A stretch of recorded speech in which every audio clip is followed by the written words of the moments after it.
Hey Mike, we have one more question from our fans on the Facebook, and so the question is, from Searching for Truth, and has anyone ever tried to differentiate the sounds of tree knocks, and if your opinion, could some of these be hoaxed? Oh, well, tree knocks, yeah. I'll have to admit that tree knocks is not something that I would consider myself any sort of expert on. However, I have spent time in a wood shop building musical instruments, and I do know a little bit about wood. And I do know that if you take a hardwood and you kiln dry it, it's going to have a crisper tone than the same wood growing out of the ground in the forest. So some woods are going to produce a very, very different sound than others.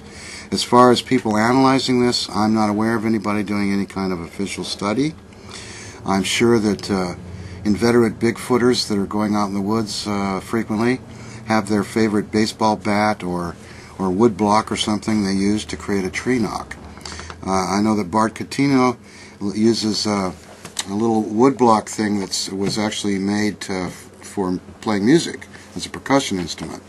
You can take a wood block and a claves, a piece of hardwood, whack those two together, and you get one hell of a loud knock. I also know people who make their own knocking sounds. I usually do it myself this way. So there's various ways that can be done. You don't necessarily even have to use trees or tree limbs. I know that I've been out doing surveillance in the woods, waiting to hopefully have an encounter or an event, and I've heard all sorts of knocks, especially in a windy forest. You'll get limbs falling out of trees, and they'll hit the side of another tree and make a knocking sound. You'll get nuts falling out of trees or pine cones or things that might land against a fence or something, and it's been thrown by the wind, and it'll make a powerful knocking sound. I've heard this sort of thing numerous times when I've been out. So, wood knocks are something that everybody thinks is appropriate for contacting or somehow communicating with a Sasquatch. I have no reason to say it isn't. I have no proof that it is.